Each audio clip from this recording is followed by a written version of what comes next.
Hello viewers, আপনারা দেখতেছেন এখানে আমার কিছু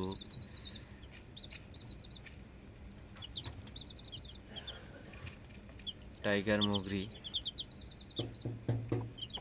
তো আমি কিন্তু এই মুগরিগুলো ছোট একটা খোয়ারে পালি বাচ্চা।